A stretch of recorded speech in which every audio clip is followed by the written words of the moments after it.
and your last 2 months pay slips.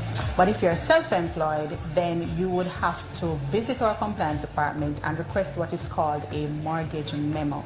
This is simply an electronic statement on our system that confirms to the person who will prepare your letter that you are indeed qualified and you have paid all your contributions on time. So you're ready to buy a property and you're considering an NHT housing scheme. Here's something to consider. The NHT will, from time to time, offer to its contributors housing solutions for sale. Now, if you want to be qualified for NHT scheme solutions, that must be considered. One, where you live and work in proximity to the scheme. That's one. And the number of points you would have accumulated over your work life. So the longer you are contributing, the more points you would have accumulated. And for every 52 weeks that you are a contributor, you are awarded 20 points. So that adds up over time. If you are considering purchasing NHT housing, be sure to keep up to date with their website for all the relevant information. And when you are ready to purchase, be sure you have all your relevant data on hand. So you're going to want to have on hand records of your employment issue. So person will say to me, Mrs. Smith, I'm ready to apply for my scheme. And I say, how long have you been contributing? And the answer is enough years. No, you need to know when you worked at a particular company and for how many years. Because when you are doing your online application for scheme, you need to be very specific. You worked at Montego Bay Club 2000 to 2010. You worked at Dundee 1985 to 1990. So you have to be very specific. And for those people who may want to subdivide land and build with other like-minded individuals, Cluster Housing has been renamed and rebranded, and it is now called Build 9. Okay, so it's no longer Cluster, it's Build 9. So what is Build 9? It is a facility where we allow groups of persons to acquire land, and the NHT will assist with subdivision of the land, splintering of the title, and installation of the infrastructure. the land must be subdivided into a minimum of 3 lots or a maximum of 9, hence the name Build 9. It's an opportunity for you to create your own community. So you build the community that you want, you design the community you want, you live with people that you can be happy with and comfortable with. Sounds good, right? Well, yeah, of course. Ready, sign me up. Not so fast. I want to go through some of the things that persons must bear in mind when they're ready to own a home, or they're going to buy land, or you are going to buy a home, or you're going to build on land that you already own. There are some expenses that you must prepare for. And so a sale agreement, you have to pay for that. You have to pay a valuator to do a valuation report. You have to pay a surveyor to do a survey on the property to ensure that there are no breaches or encroachment. So the property is not on your neighbor property, and the house is not too close to the border, those simple things. In addition, you need to have the attorney fee, which is usually 3% of the sale agreement and sometimes more. For more information, please contact the National Housing Trust at its corporate office, 4 Park Boulevard, Kingston 5, or give them a call at 876-929-6500 to 9. Happy house hunting!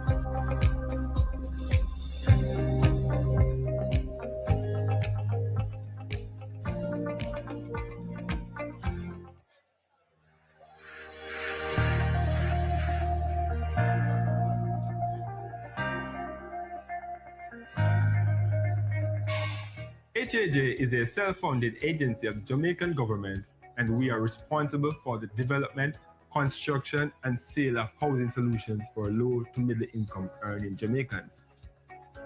Community development and Good evening once again, are linked everyone. to a number of advantages. I did tell you that we're starting at exactly 6:30. It is now a minute to that time. May I then once again invite all those on the outside, particularly the ministers, the members of parliament, the councillors, residents, everyone on the outside. We're ready to begin. Thank you so much for giving us this warm welcome, Montego Bay. Give yourselves a round of applause. Thank you for the warm welcome on behalf of the Prime Minister. We're talking about land and housing today, and we are very happy to be here in Montego Bay at the great Harmony Beach Park.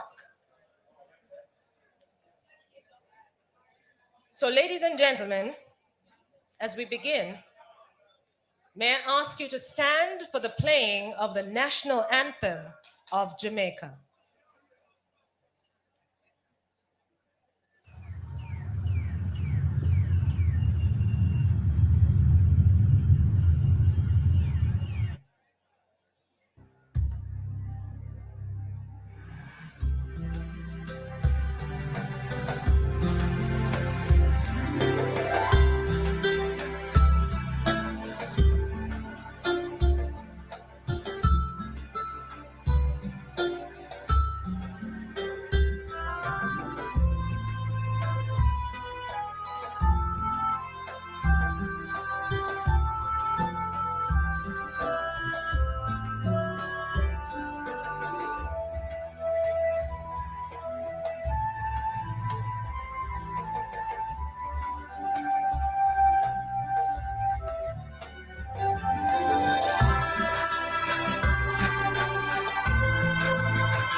The best national anthem anywhere in the world. Thank you, ladies and gentlemen. Please remain standing. It is our custom in Jamaica to do this very important matter. That is the prayer. May I invite Reverend Michael Shimhue, the pastor of the Calvary Circuit of Baptist Churches and moderator of the Salt Spring Baptist Church, to offer the opening prayer.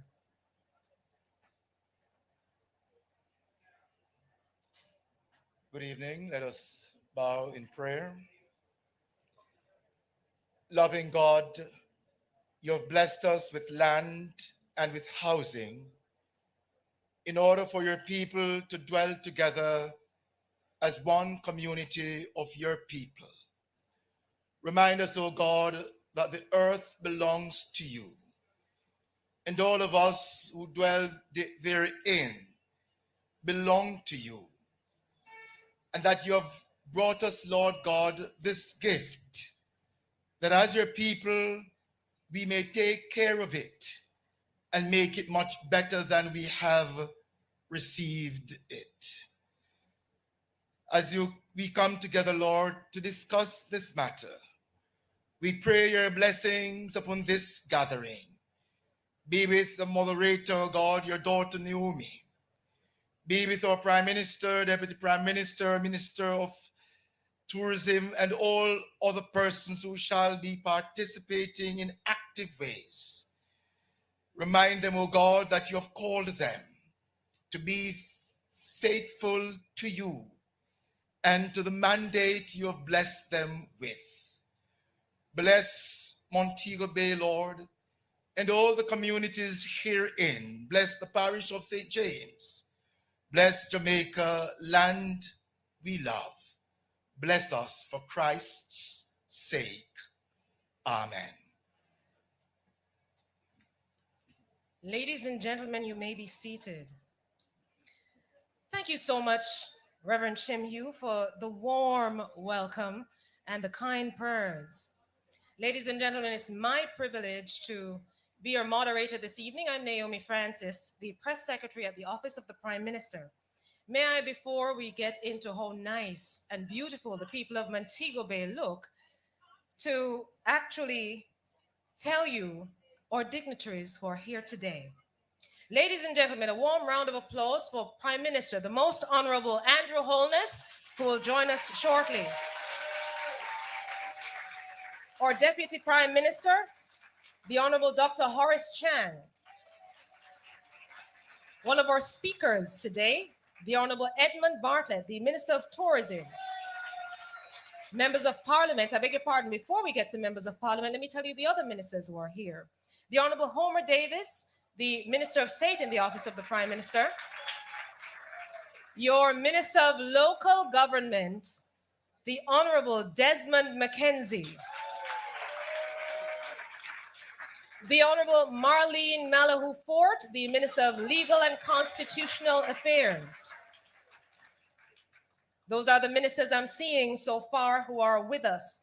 May I also welcome all members of Parliament who are here. I see Ms. Tamika Davis from over there in Hanover. Hi, MP Davis. His Worship the Mayor, Councillor Leroy Williams, Mayor of Montego Bay, and members of the Montego Bay Municipal, I beg your pardon, the St. James Municipal Corporation. The Honorable Conrad Pitkin, the Custos Rotularium of the Parish of St. James.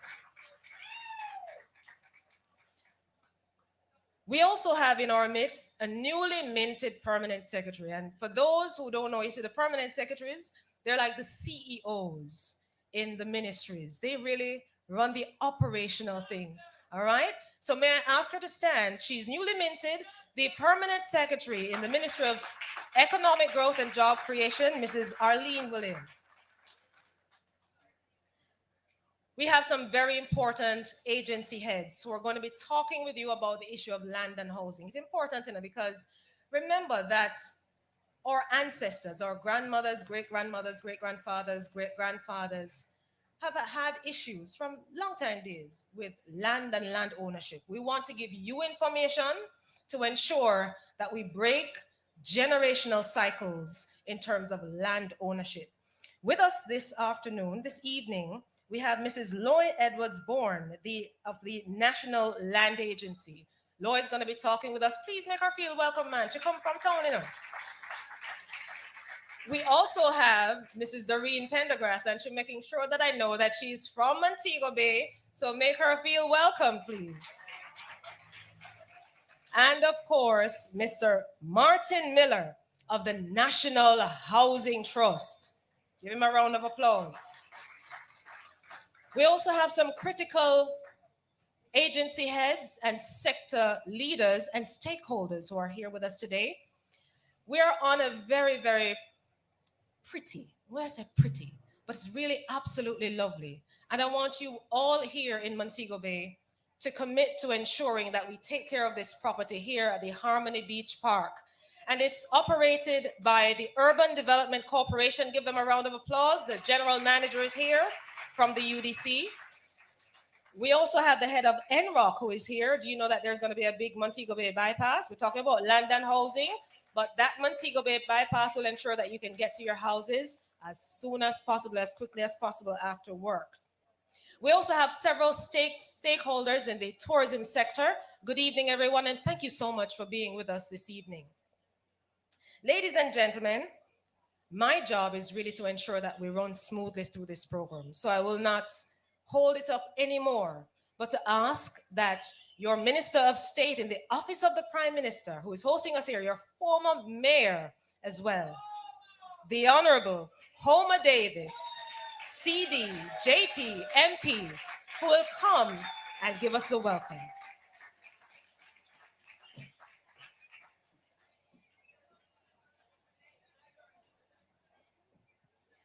Good evening.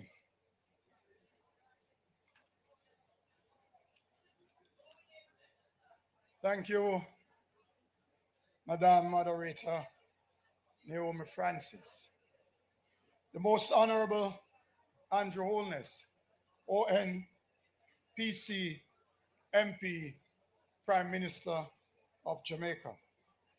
The Honorable Dr. Horace Chang, CD, MP, Deputy Prime Minister, and the Minister of National Security. The Honorable Edmund Bartlett, CD, MP, Minister of Tourism.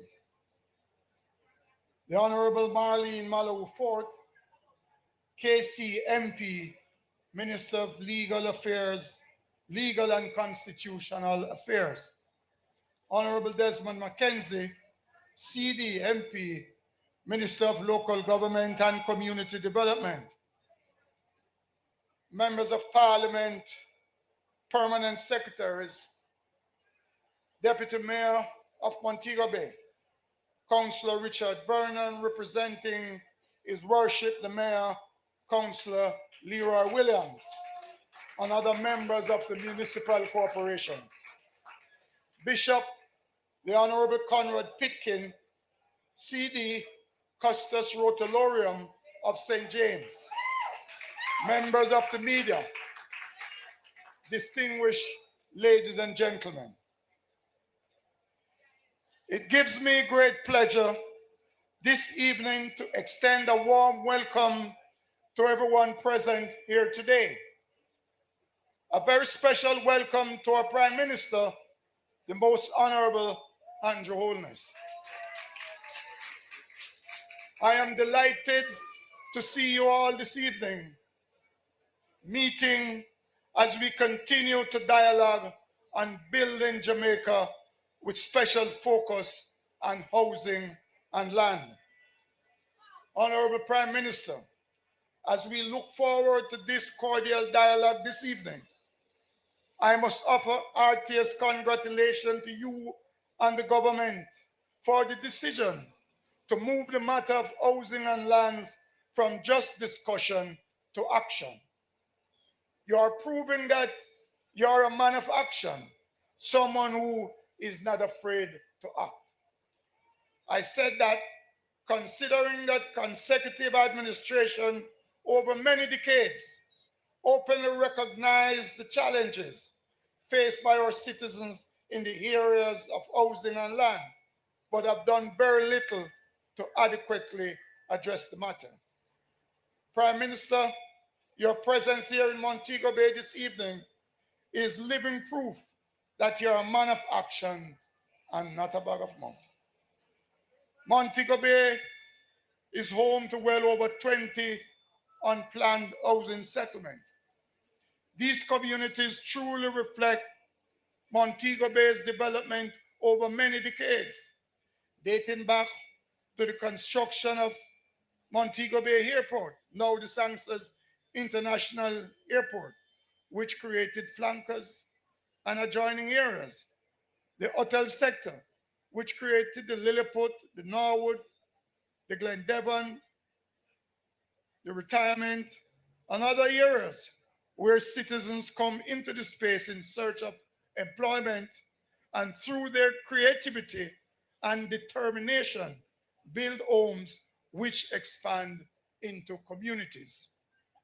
Although unplanned developments create homes for hard-working Jamaicans, they also create infrastructural challenges which negatively impact the provision of basic utilities to include water, roads, and electricity, and poses even a greater challenge for our fire department to respond or for members of the security force to serve and protect.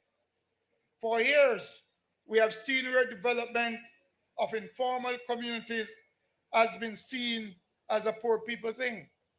However, I am confident that under this administration, under the leadership of our Prime Minister, these communities will soon be formally structured and our citizens given the necessary support in order for them to feel and be empowered.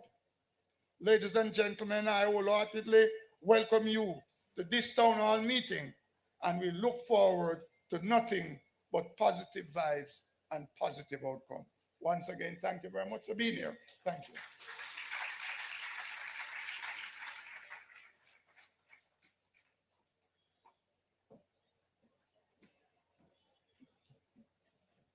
Thank you, Minister Davis, for the warm welcome. I personally feel very welcomed here in Montego Bay after that. And two, for encapsulating the issue of land and housing. Ladies and gentlemen, the Prime Minister of Jamaica, the Most Honorable Andrew Holness.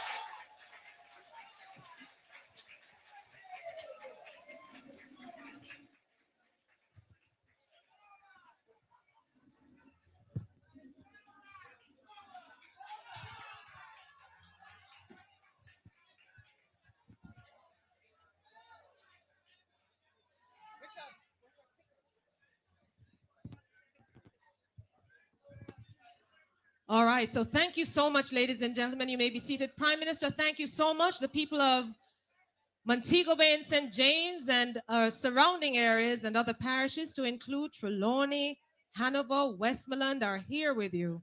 And so thank you so much for being with us here this evening.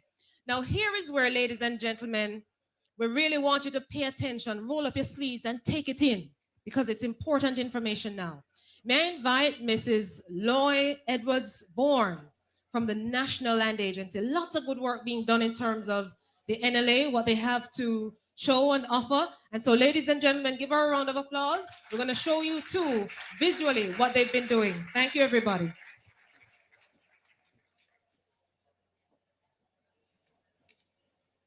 Most Honorable Prime Minister Andrew Holness, Deputy Prime Minister, other ministers of government, Mayor of Montego Bay, the Custos Rotularium, members of Parliament, heads of agencies, distinguished ladies and gentlemen, and I hope I got you all.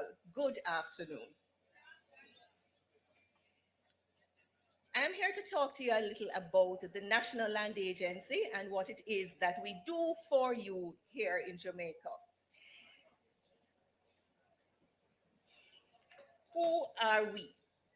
The National Land Agency is what is known as an executive agency of the government of Jamaica, and we report to the Ministry of Economic Growth and Job Creation.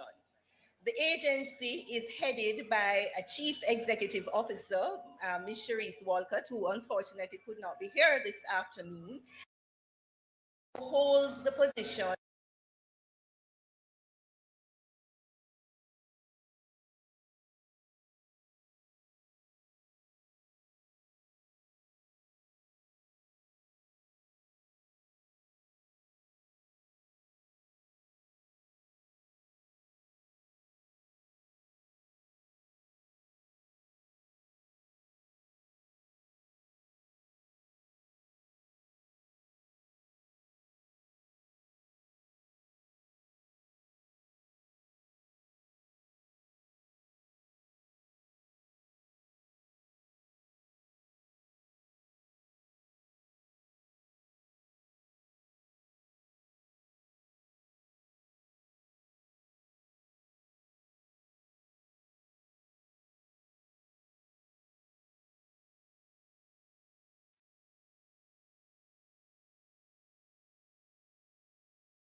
persons who are going to make the application on your behalf, they come to you in your area. Yes?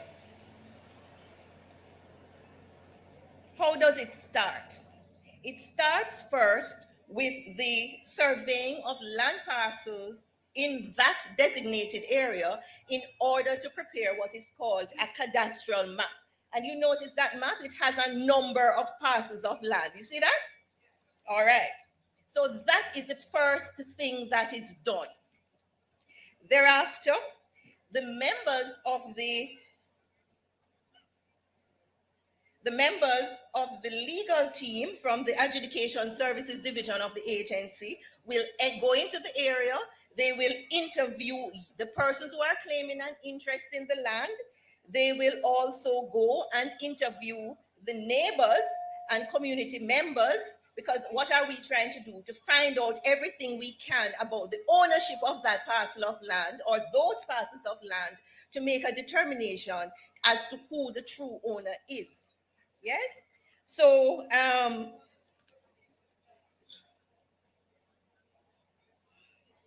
think I'm going a little too fast, or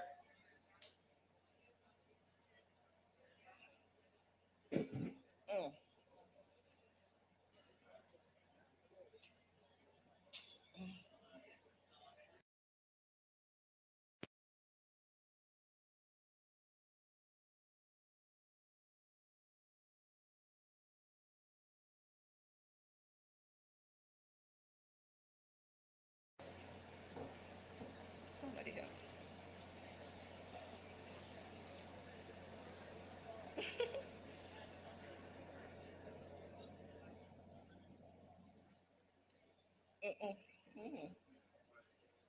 All right, let me just come here. Sorry. Wonderful. So as I said, we interviewed the neighbors and other community persons because we're trying to ascertain exactly who is the owner of the parcel. Now, the next step is that there is a preparation of the systematic adjudication application. So all of the information has now been obtained and the application is made right there in the field in accordance with the provisions of the SPA, the Act. The next step is that there is going to be a display of the adjudication record. This is now all of the information that has been gleaned from the interviews that have been done. So therefore, you will see on that listing the persons who are claiming to be the owners, the adjoint, what the basis on which they are making their claim, their names and addresses, and the map is also there. So you know exactly what parcel of land they're claiming ownership for and what it is that they're saying. Now, what is the purpose of doing this? It is to give notice to everyone that, yes, these persons are making a claim for the land. And of course, if you have an objection to that claim, you are allowed to make that objection. Yes? Now, once that process is completed, the next step is that the adjudication certificate is issued. Yes? Now, what is the benefit of the systematic land registration? It means that the service is brought to the landowner's doorsteps. It is no longer a situation where you have to go somewhere to get things done and sent home because you don't have all of the information. Yes, the service is brought to the landowner's doorsteps. And what does it mean for us as a country? It means, therefore, that we can register a much more appreciable amount of land in a much shorter period of time. Now, at the end of it all, of the process, guess what happens? A certificate of title is issued in the name of the landowner. And see, we have some landowners here who have gotten their certificates of titles handed to them by none other than the Prime Minister. Yes? And there we have Ms. Walcott also handing out a certificate of title. Now, what are some of the benefits of having a certificate of title?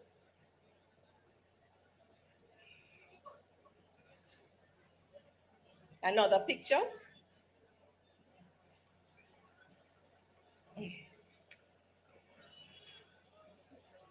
The benefits of having a certificate of title. One is that here you have a document which shows exactly who is the owner of that parcel of land. Yes?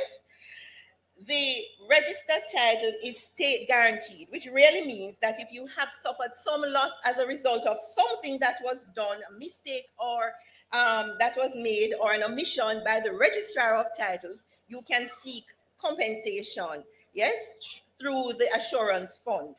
And disputes regarding the ownership or rights over the land will be resolved much more easily than they would have been before.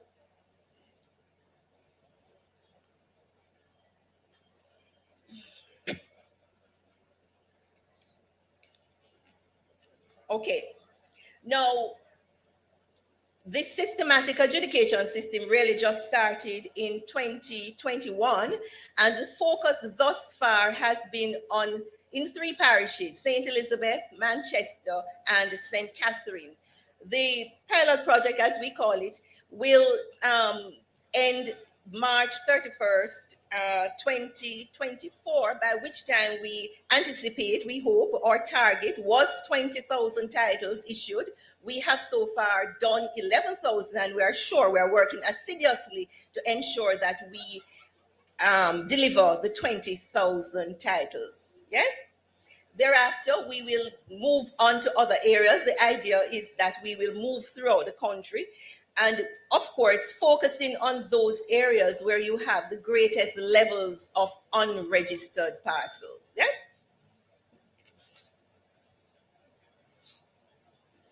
All right. So now we have our certificate of title. We need to find information about land in Jamaica. Where do we do that? It is 10 o'clock at night. We need to find out some information. What can we do? Is there some service that allows us to do that? Yes, there is a service called eLand Jamaica, again, from the National Land Agency. And what does eLand allow you to do? If you want to conduct searches to obtain information on your own land or on any other parcel of land, you can use this online service.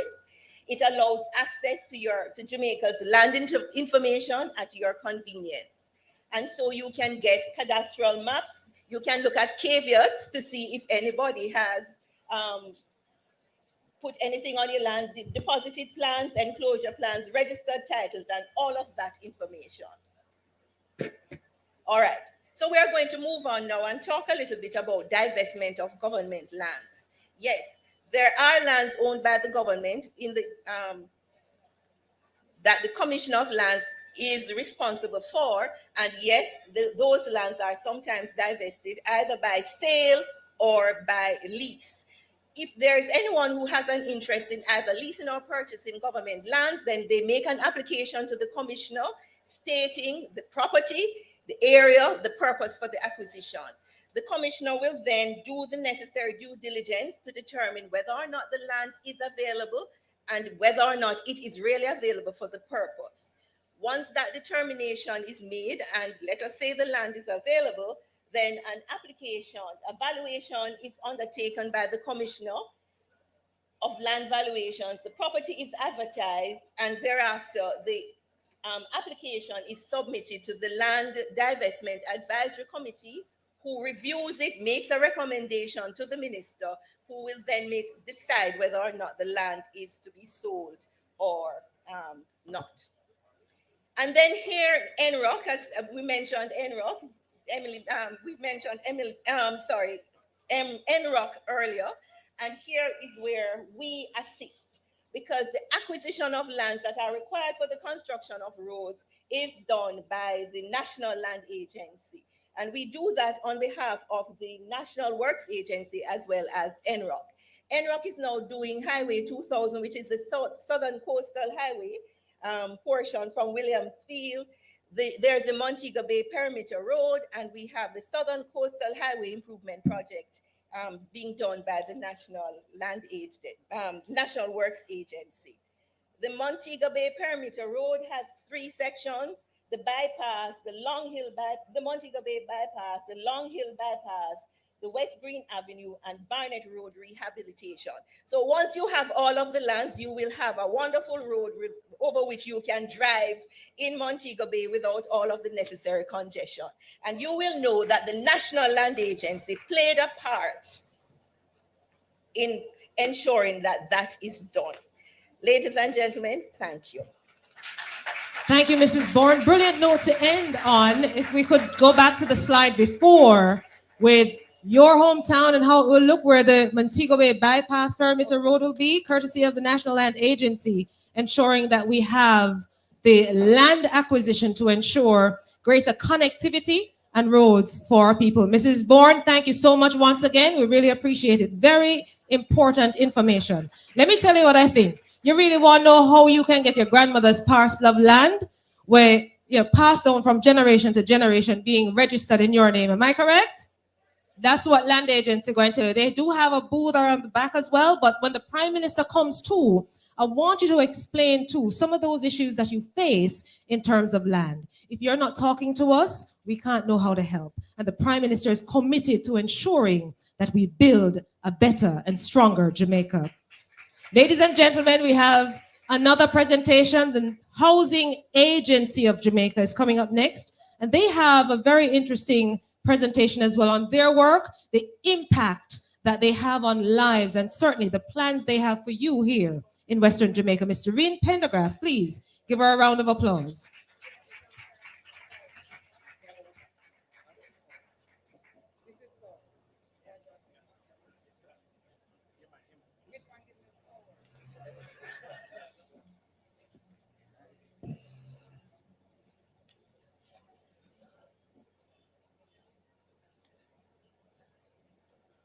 The most honorable Prime Minister, honorable ministers, Custos Rotolorum of St. James, the Honorable Conrad Pitkin, and he's a member of the Board of Directors of the Housing Agency of Jamaica, Chairman of the Board of Directors, and I want to single out my chairman, Mr. Norman Brown. He's a Montegonian, he's in the house.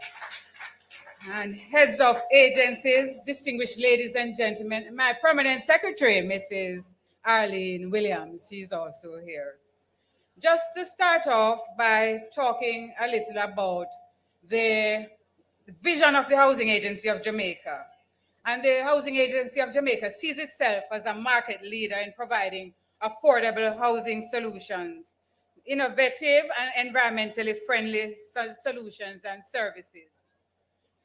How the Housing Agency operates? It operates as a land and housing development company that provides shelter solutions for all Jamaicans. And it is a self-financing entity. A lot of persons do not know this. That is wholly owned by the government of Jamaica, and its parent ministry is the Ministry of Economic Growth and Job Creation. And of course, its core service pertains to providing housing on the open market, whether be it housing units or land parcels, and the upgrading of informal settlements. And of course, we rely on grant funding as well. For example, we have a partnership with the Tourism Enhancement Fund.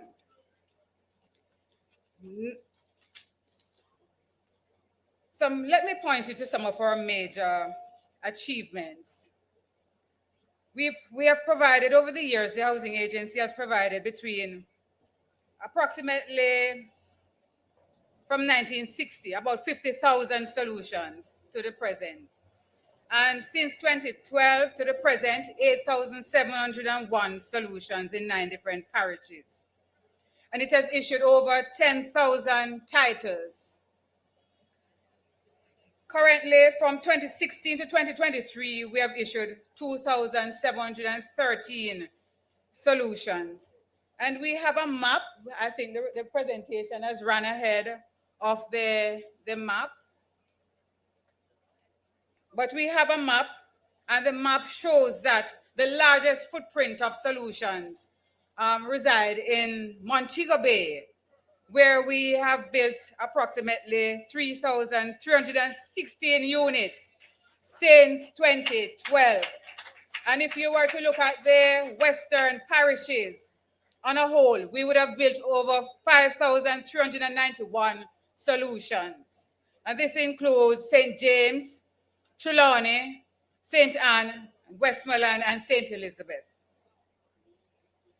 Now, in terms of some of the housing solutions that we have been doing in the West. We have been providing affordable housing in a place called Whitehall 3, where we have provided 155 studio units at a price of $4.2 to $8 million and $8 million. And we have also provided 105 studio and 2-bedroom solutions at Green Pond.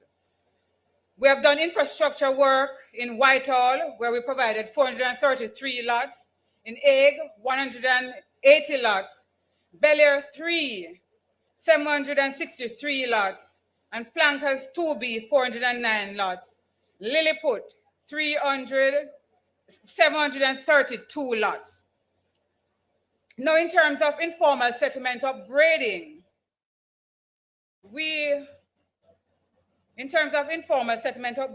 currently we are serving in 80 communities. And the work that we are doing, it is at different stages. The upgrading include the provision of services such as water and electricity and sewer services. And the whole intention is to build sustainable communities. So we have gone in and we are working in many of these communities. And many of you from down across Montego Bay would know of Norwood, Retirement, Barrett Hall, Flankers, Grange Pen. These are some of the communities that we have worked in. And we have worked in also Lilliput as an agency. And a part of the intervention is to provide certificates of title to persons who need certificates of title. The agency also provides a unique service in that it does a combination of, it offers a combination of solutions. It provides land, service lots, and it provides housing units. Now, in terms of past developments, we would have done developments in St. Elizabeth in Luana, where we did 70 studio units and 26 service lots. We would have done phase 2 in Luana as well, phases 1 and 2, phase 2, 196 lots. Green Pond 1, we would have done 105 studio units, as you would have learned. And at Whitehall 3 in Westmoreland, we built 155 studio units. Presently, we are undertaking the Edmund Ridge Estate, and this is a joint venture in St. James, and it comprises a total of 744 units over 7 phases with different mix of units, 7 different types of units. So far, we have completed phase 1, and phase 1 consists of 55 housing solutions. Phase 2 comprises 100 units, and we have done some on-site infrastructure and building works. Currently, we are working on getting the water and sewage finalized, and that is expected to be completed by September. And currently, we are marketing phase 3. We are also doing work, as I mentioned, in the Grange Pen Brownfield, where we are regularizing 535 lots, and this is likely to impact 1,900 beneficiaries. This is providing security of tenure, and security of tenure is vital for all persons to have because it assists them economically, socially, and environmentally. And so we find that we have gone in and we have been putting in roads and we have been putting in water and electricity in the Grange Pen Brownfield. Now for the future developments, in the western part of the region, we have 3 projects being planned. One, the Oasis of Montego Bay, which is also at Green Pond, Grange Pen Greenfield, and then there is Clarkstown in Trelawney. And these 3 projects are expected to yield about 2,071 solutions.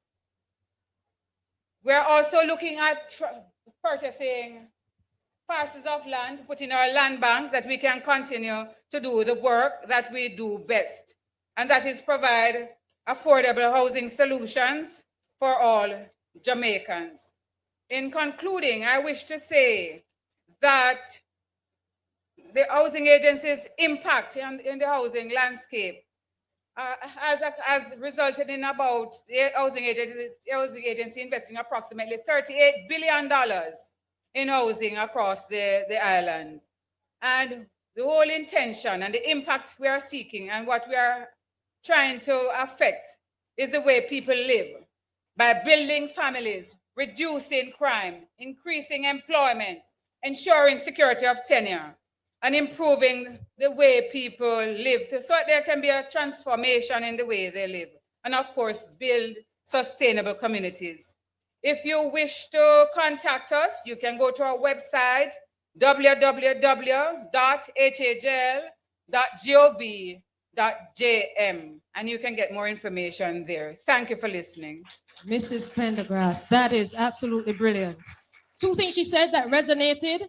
The HAJ has done more in terms of its work in Western Jamaica than anywhere else. And secondly, that shortly, 2,000 more people will become homeowners courtesy of the work of the HAJ. Give her a round of applause, man. That's good. May I acknowledge the presence of Senator Matthew Samuda as well as Senator Sinclair as well, who are here. And now, ladies and gentlemen, everybody know the NHT. We're building Jamaica one community at a time, ensuring that you have houses and transform your lives and those of your families. So ladies and gentlemen, Mr. Martin Miller, the Managing Director of the National Housing Trust.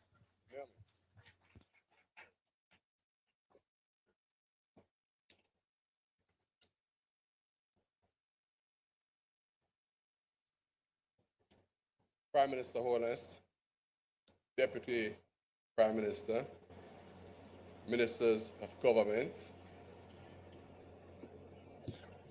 other political representatives, peers, my colleagues, heads of agencies, ladies and gentlemen, good evening.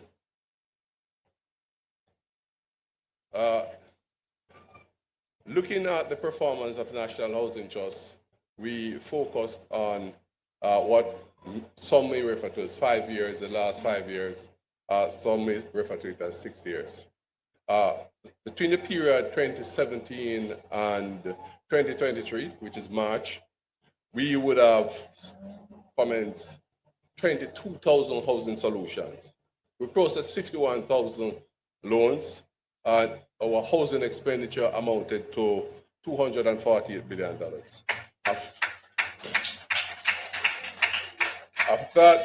After numbers, the 51,000 solution, 12,700 had to do with Western Jamaica. And by Western Jamaica, we are referring to this parish and the neighboring parishes.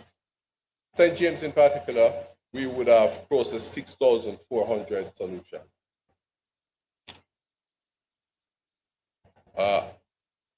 There's a map that we have displayed on the screen, which shows our involvement right across Jamaica. The projects that we are looking at in St. James, and I know Minister Bartlett will be very, very happy about this one. Barrett Hall, which we are going through under one of the special vehicles. We expect about 1,500 solutions, and that is going through the approval process. We have identified the preferred contractor or developer, and we expect that very soon we will see some activities there. What we are charged with is 43,000 housing starts. But we are here to promise Prime Minister that although we are running behind schedule, we have identified just a shade below 48,000. So we intend to do better. A quick breakdown of where we are as it relates to the 47 or 48,000 solution. As it is right now, in terms of going through the contracting process, just over 6,000. In terms of planning, 12,800. Design, 9,800. Procurement, we are looking at 8,900. Construction, which means that we are under construction now, 9,800. And that gives us a total of approximately 48,000. when we look at what we need to do, first of all, we realize that the shortage in terms of housing is more at the end as it relates to our low income earners. So we have decided to engage two different programs. One we refer to as the developers program, the other one we refer to as the guaranteed purchase program. Under the developers program, we invite persons who own land to develop housing solution within a certain price point. And we at NHE, we are committed to purchase all these solutions as long as they fit within the price point and meet certain criteria. Under the guaranteed purchase program, the slight difference is that here NHD, under the guaranteed purchase program, this is where you own land. Under the developers program, this is where NHD own land and we invite you to come with proposals. As it is right now, recently you would have seen us in Sheffield, Westmoreland. That is under the guaranteed purchase program. We have an arrangement in Spot Valley. Again, Minister Bartlett, there's some delay there and you know that we are working hard to have that one up and running quickly. Dry Valley in Trelawney, excellent land. We expect to do some development there under the developers program. And as I've said before, Barrett Hall is under the developers program. The next picture, of course, shows that a groundbreaking. We have decided, based on where we are now, that over the next 2 years, we'll do a minimum of 18,000 starts. Again, looking back at Western Jamaica in terms of what we're looking at now, approximately 8,000 starts within a very, very short time frame. In Hanover, we are doing a resettlement that is at point. St. James, I would have named those already. Trelawney, the main one being Dry Valley. We're also looking at Dundee. And Westmoreland, there are various GP programs. In St. Elizabeth, we also have some guaranteed purchase program. Now, we are looking at various ways that we can assist contributors and even non-contributors to own their own units. So we focus on scheme development. We provide loans for persons who own land to build on it.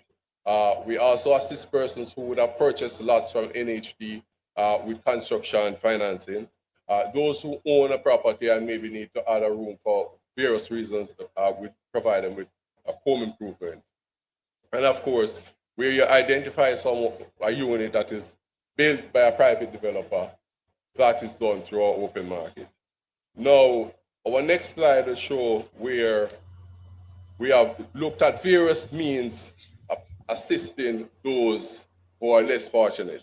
And that's where we would have introduced our grants and so forth. What you would see is, if you look at our housing expenditure over the years, is that the majority, as far as 70%, 75% is spent on mortgage financing. We are shifting that. So we are trying to focus the NHD funding on construction, because that's where we can influence the price point and the number of new solutions for low-income contributors. And that's the reason why you would have seen us introduce the much talk about external financing arrangement. But that we will deal with at another point when time allows.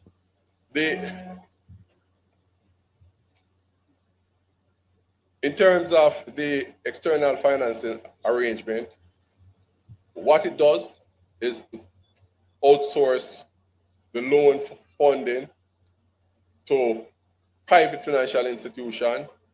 I just want to make it very clear, and it has been said elsewhere, but I want to make it very clear that the price that you obtain your loan at through those institutions, the NHD portion will be at the rate as if you were to access the loan at NHD.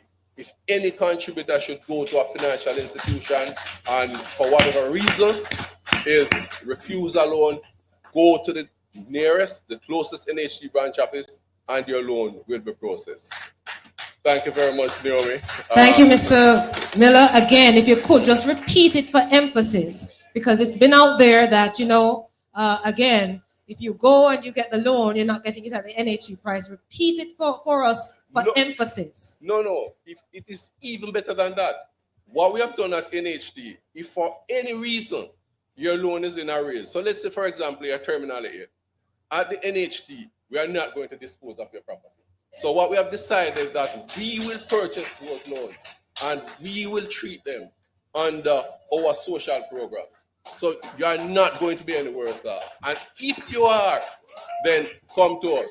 And of course, our boss is sitting there, so you know the implication. Thank you so much, Martin Miller, everyone. Again, you will not be worse off, particularly too, if you are found to have had an illness, trying to ensure that you pay your loan to the NHT. Critical. You know, the most far-reaching policy that has taken place through the NHT is what we call the intergenerational mortgage, that you, your mother, a sibling, could join together and purchase a home. Never before has it happened in Jamaica. And certainly it's been a policy decision. The Prime Minister, of course, the Minister of Housing, that has led the team in terms of dealing with that. Ladies and gentlemen, there's a minister who's had so many accolades internationally. Your tourism product is an example for the world. But he's not only championed more tourists coming into Jamaica, he's ensured that we have tourism pension scheme. He's championed that for the workers. He's ensured that there is specific housing development for tourism workers. So ladies and gentlemen, to talk to you a little bit more about the tourism workers and housing specifically within this Western Jamaica through tourism, let's welcome the Minister of Tourism, the Honorable Edmund Bartlett.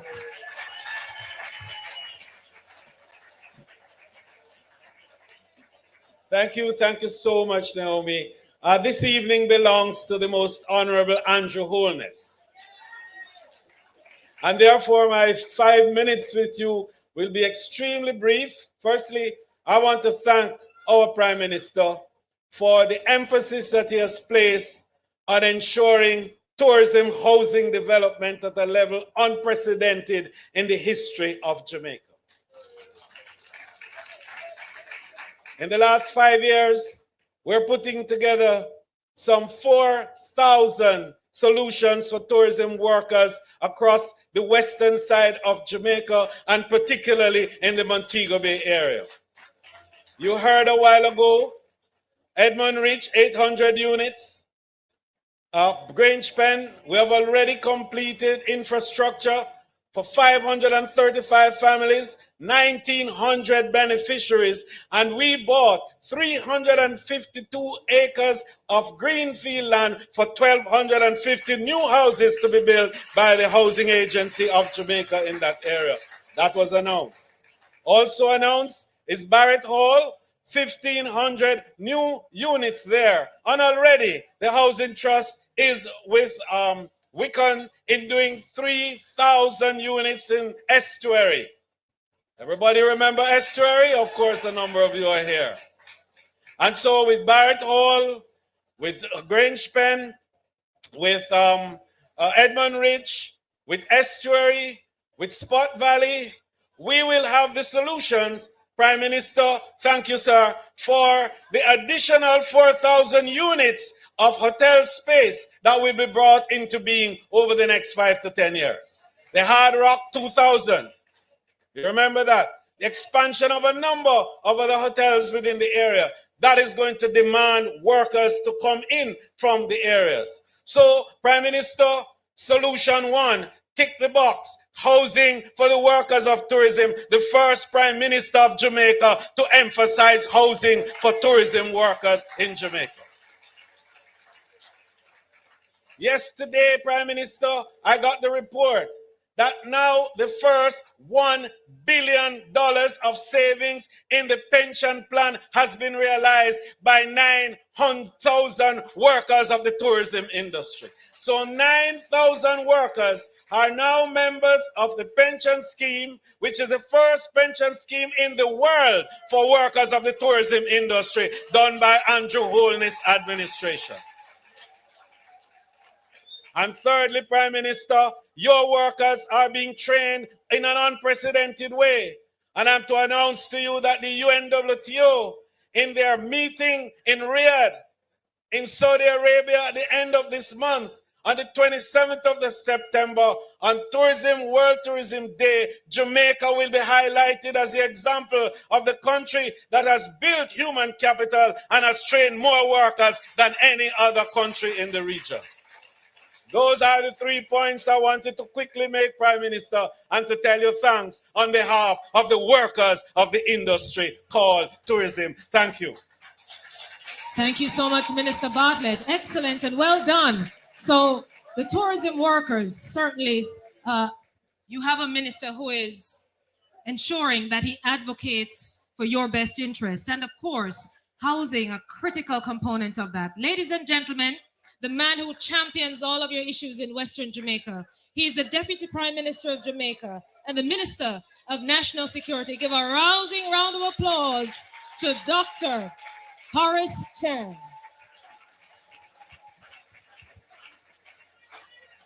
Thank you, Naomi. As my colleague indicated, this is the Prime Minister's night, but I have to, on behalf of the Sister Montego Bay, welcome our Prime Minister to St. James Night and the first town hall meeting as we discuss the critical issues that affect our people and have the Prime Minister directly in line of fire, so to speak. I'll spend 2 minutes just to explain the philosophy behind the work of this Prime Minister in the area of housing and land. The history of Montego Bay reflects a town that people did not have access to land in an organized manner. Whatever you describe it, we end up at one stage with 21 informal settlements while the economy of the town expanded because there was no structured response to the need for housing for workers in the country. My colleague of the outline here, tourism workers have been focused on, but housing in general and access to land is a philosophy of this Prime Minister, Andrew Holness. Comes from respect for people because we seek to provide them with equity in society. When a man gets a house, it means a whole heap of difference if even from trying to rent place. When they have to go and become squatters, it's a disrespect to our people. And what we are doing as a country is to seek to avoid and prevent it. No longer can any of my constituents be called squatters. We work to provide the titles, the infrastructure, and access. And we are providing in a dynamic way additional housing at cost that workers can afford.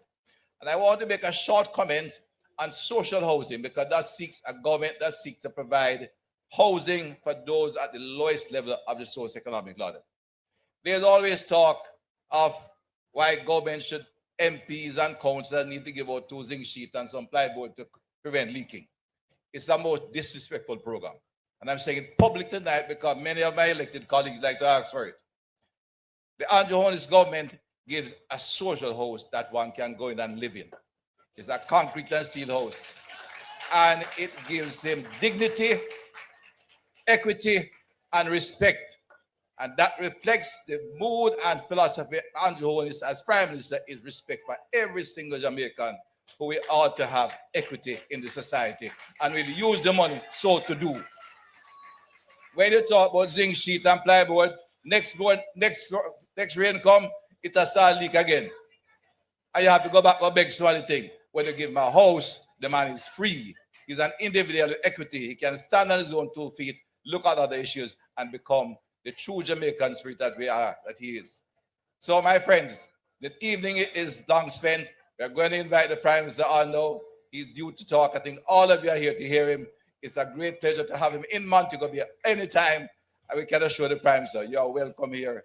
We want to hear you, and we'll hear your policy and housing and land, the most enlightened policy of any government in the history of Jamaica. Welcome, sir. Thank you. Thank you so much, Dr. The Honorable Dr. Horace Chang, for your presentation. Ladies and gentlemen, the Prime Minister said he has to talk to his people, the people of Jamaica, by 7:30. Well, see there, right on time, 7:30. Ladies and gentlemen, the Prime Minister has done so many things in terms of housing. He's taken on the mantle by himself, along with the team in government. Intergenerational mortgages, the Prime Minister.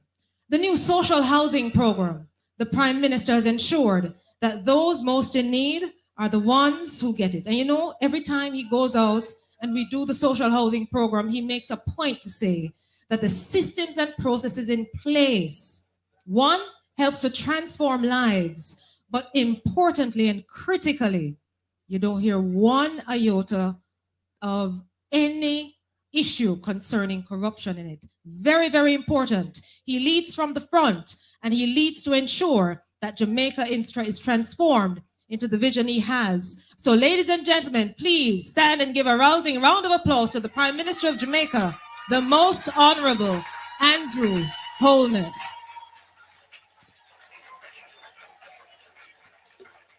Thank you very much. Thank you. Thank you so much.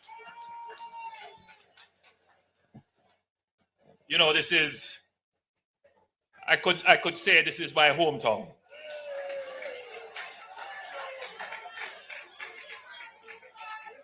The friendly city, the beautiful city of Montego Bay. You know, it is often compared to a frontier city, that Montego Bay just has this kind of energy, this kind of entrepreneurial spirit that makes the feeling here such an alive one.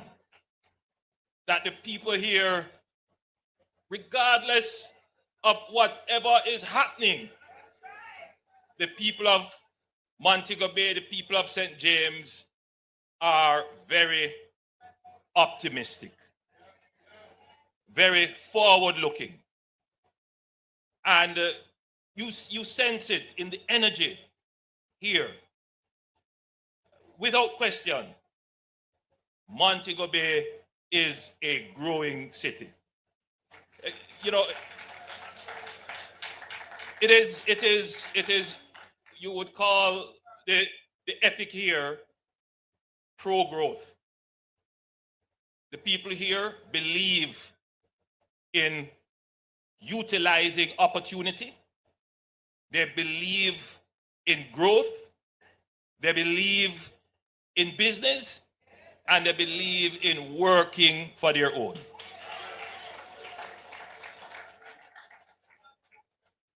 As I drove in on the North-South Highway and viewed the beautiful vistas around it, I reflected on how blessed we are as a country.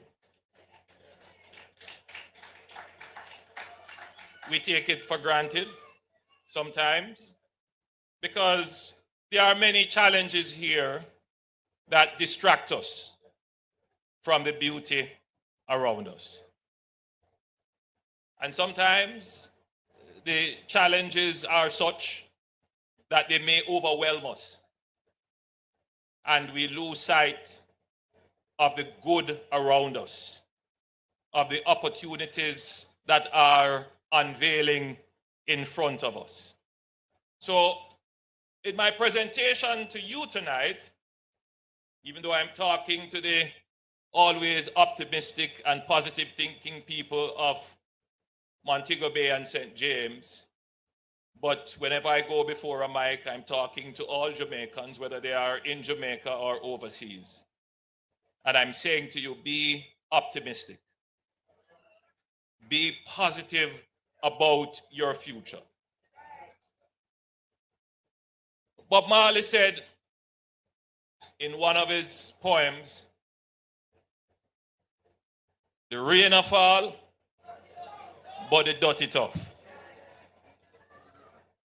And somehow it does feel like that.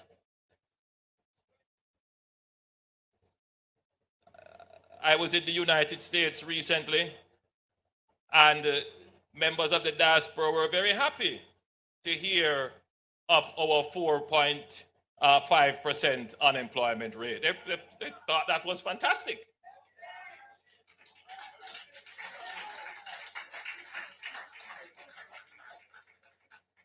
When we told them about the reduction in the national debt, they were blown away by that, because their experience in different economies suggests that debt is moving in the wrong way in many other developed economies.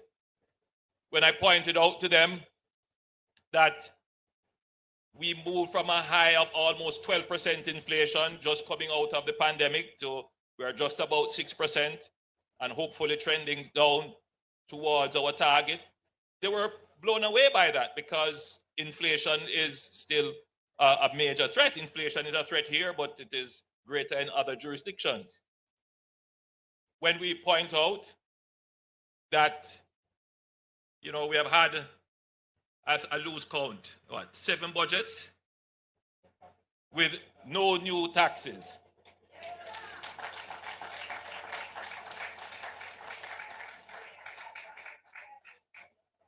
But still, when you come back to Jamaica, the Jamaican outlook and feeling, not Nagwan.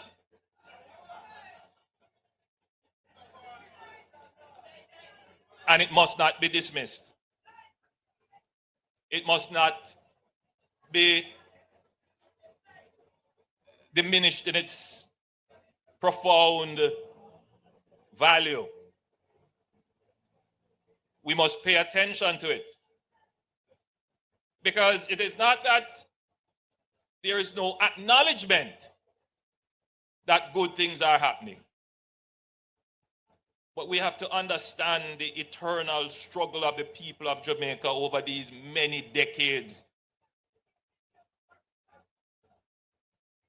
This promise of better must come. And all know that the people who are at the base of the society when they look up at me on the platform saying how glorious we are doing, and it has not yet translated into their household. Tonight I speak to you. I know and I understand your frustration.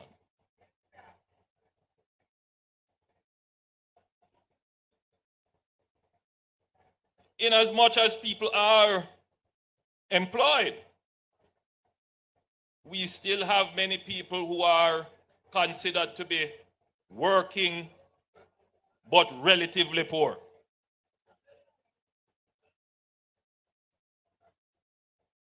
It is a reality of the Jamaican experience. But tonight, I want to engage you. Those of you, my Jamaican brothers and sisters, my fathers and mothers, who for decades haven't seen the prospect of change in your circumstances. I ask you not to give up hope.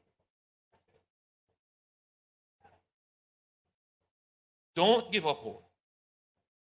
Don't take a pessimistic and fatalistic view of the circumstances of the country. And why is it that I'm saying to you, don't give up hope? It is not because of what everybody feels that somehow there is election in the air. Everybody talking about elections all of a sudden. We are a democracy. When elections are due, they are due. But we must not postpone and defer and interrupt our progress for elections. Elections must be a routine. They must be very short, orderly, and seamless. And then you get back to business.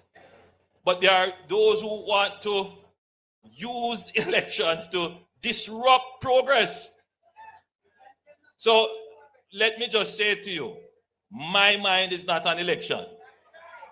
My mind is on ensuring that those who are at the base of the society who still have not yet felt the change that is happening, that you will get the chance because your government is not taking its eyes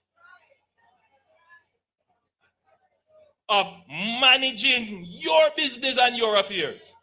In other words, there are those who are power mongers.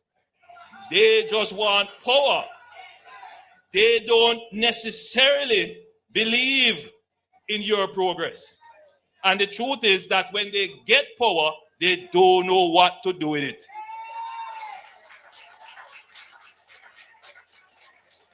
So what they do is feed upon your frustration. That's what they do. They feed upon your frustration. And look here, there are many things to be frustrated about. Many things. But what you don't want to do is to disrupt the good governance, the good processes, the good management that is delivering the things that will make your life better. Now, let me put some things into perspective for you.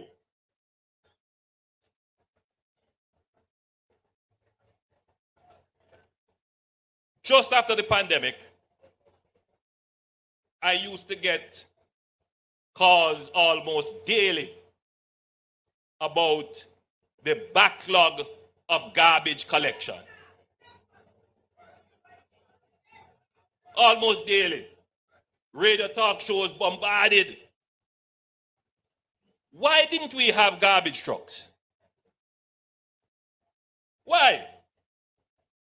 You think the government just had the money there and didn't buy the garbage trucks? I want you to appreciate that from the time that you think about buying the garbage truck to the time that you get the garbage truck can be about 24 months. And those garbage trucks usually have a life of about 5 years. So basically you are going to refleet every 7 years. So why is it that for the 5-7 year cycles before, we didn't have enough garbage trucks? Why? I'm talking to the people who are very critical of government and processes and things not working and complain a lot. Why? You know why? Let me tell you why. The government fiscal affairs, big word, but the management of your money, your taxes and other revenues that the government get, the management of the economy to create a growing and booming base of activity, the management of debt, all of those things place Jamaica in a position where we had to pay almost 70 cents out of every dollar for debt. So every dollar that Jamaica earned, sometimes as high as 70%. Today, you know where we are? The average was about 60%. But today, we are paying somewhere in the region of about 30 cents out of every dollar for debt. Now, I want you to follow me with the garbage truck example, Follow me now. It's about every 7 years you're going to have to refleet your garbage truck. So, a properly run economy can budget for this. Because you know what your revenues are likely to be, and you plan against that. So when you run your economy and it's stable, you don't have to every year come and put on tax. We have kept the economy stable for the duration of this administration. Yes. And because the economy is stable, we can now plan. And because we're not paying 60 and 70 cents out of the dollar, we can properly budget. So before we got the garbage trucks, we had 1,896 backlog complaints between, I believe it's March and November.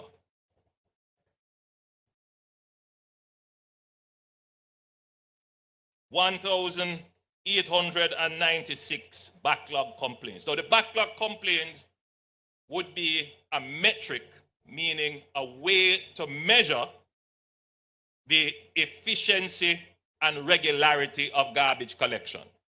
So people are complaining, hey, my garbage isn't collected now for 2 weeks, for 3 weeks. That tells you that there is something wrong in the system. And usually what is wrong is that they don't have enough operable trucks or operational trucks to pick up the garbage. I'm just talking to you about practical things. So it took the government a few months in procuring the garbage trucks, putting aside the money to do it, going through the legal processes to make sure that there's no corruption and it's fairly transparent as to how the trucks are selected, and that we get the best trucks.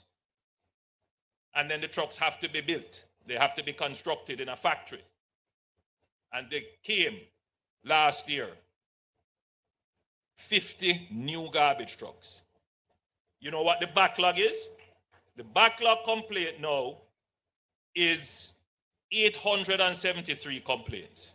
So follow me now. Before the trucks came, the 6 or 7 months before, the backlog complaints was 1,896 complaints. Since we have the trucks, about 6 months now, or probably more than 6 months, the backlog complaints have gone down to 873. Yes. In other words, we have cut those complaints by 1,023 complaints. So more persons are benefiting from a better system, but we still have 873 complaints about backlog. So we're not quite there. But is the glass half full or is it half empty?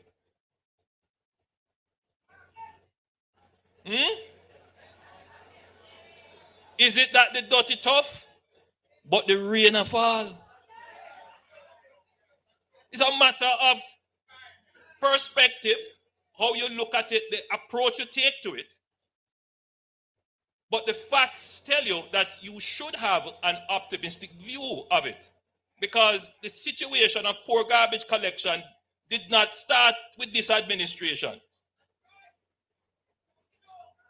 But this administration is the first administration in decades to be in a position to correct it and is moving to correct it. That is what is different about this administration.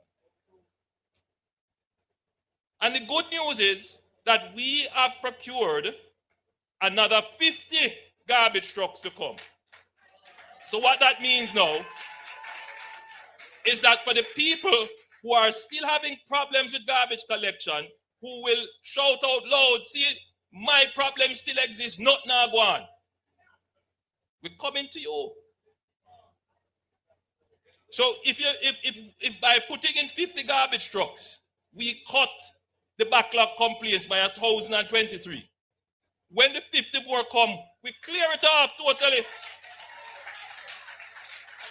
This is what you call a pain point in the society. It frustrates the average person that you go out and you garbage the collect. You get upset. You know, what kind of country this? Yes, it's not good to see that. And we understand that. But what I'm saying to you, my Jamaican people, my brothers and sisters, there is change happening before your very eyes. It is happening, and I'm giving you just one anecdote of it. But I could go with many others. The point is that what took decades to get to this point, the breakdown in our social system, the breakdown in our road maintenance, the breakdown in our financial management, is not going to happen like this with a snap overnight. But what you can be sure of is that this government has started the process of recovering Jamaica stronger, and recovering Jamaica better than it was before. So I use that as just one example to address this situation that we know, we understand, we sense. The issue of having these great announcements about the fundamental changes in our economy and structure, and how that translates to the young lady who stopped me on my way in to tell me that I don't want to talk her business. People would see me talking to her, but I'm sure she wouldn't mind me saying it. To tell me that she has 2 kids, she has bought bags for them, but they need shoes. And I'm sure that's right around Jamaica, that there are many families like that continue to need help, and of course we're going to try and help. But what is not often spoken about is that there are many families who are now able to send their children to school without any form of assistance. There are many families who are doing better. You're not going to hear that being broadcast. But remember, the unemployment rate is not a fiction. It's not a fiction. It is a very good measure that we have been using for decades. And we know it is an accurate measure because people who are here, who are business people, will tell you that they simply cannot find people to employ. They will tell you that all the time. But yet there are people who are saying, I'm looking for a job and I can't find a job. And that is a challenge that we have in the society, which I want to spend a few minutes on. Even though we have this very low unemployment rate, Jamaica still has a significant number of great potential human resource outside of the labor force. Many of them are on the street corners, boring a hole in their hand middle. Some of them are drawn into crime and other deviant behavior. And some of them just choose to stay at home. We need you in the labor force, in the workforce, in order to ensure that our economy can continue to grow. In fact, this is probably the first time in maybe 4 or 5 decades that the availability of labor could be a constraint on our growth. Meaning that if businesses who want to expand can't find the labor force to do it, it will impact on their investment decisions. So right now, your government recognizing this, we have appointed a Minister of Skill whose job it is through the Heart Trust NSTA to find those youngsters, particularly those youngsters who left school, they have some training, but they just don't want to come into the labor force for whatever reason, to bring them into the labor force, to train them with skills that are aligned to the job opportunities and get them into the labor force. We want to get them employed, but we also need them in the labor force because that is what is going to expand the growth of the economy. So we are working on that as we speak. So we are at this position where we could potentially solve the crime problem by bringing in those youngsters who are the recruit for gangs and cut off the supply to criminal activity. Yes, that is one of the strategies, and this government is working towards that.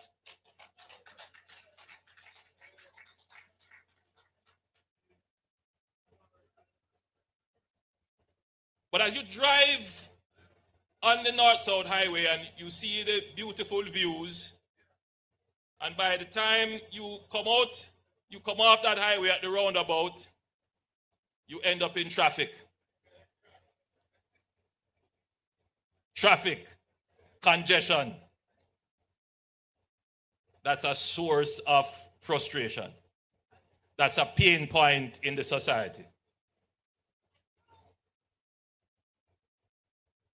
And it's not just for the driving public, it's for the general commuting public, because the time you spend in traffic is non-productive, very inefficient. If you think about the gas you waste, the wear and tear on your vehicle, the discomfort and the loss of your leisure time and the loss of your work time.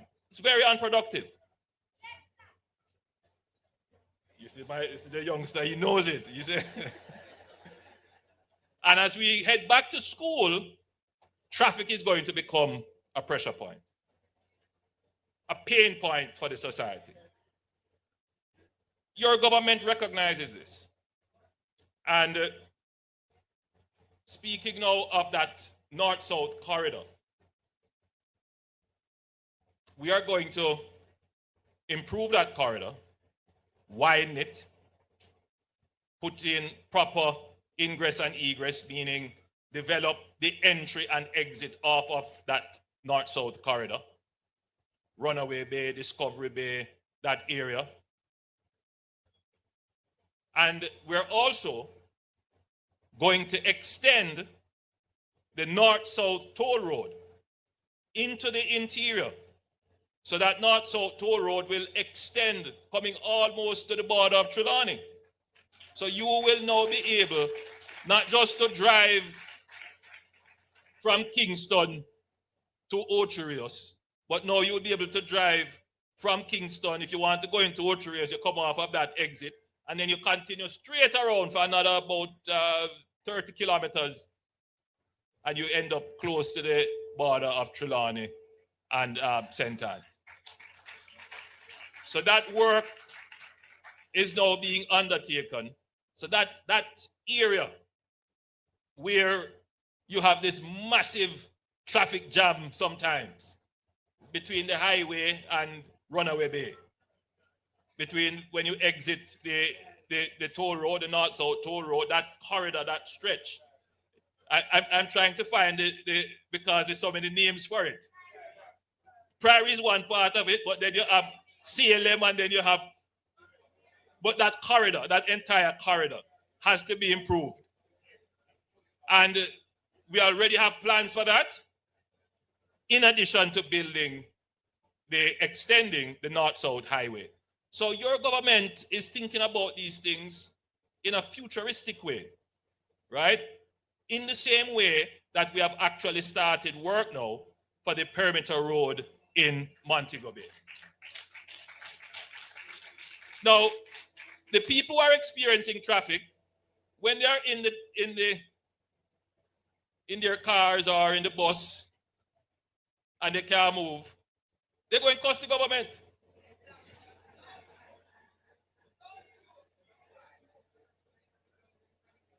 They're going to cost the government.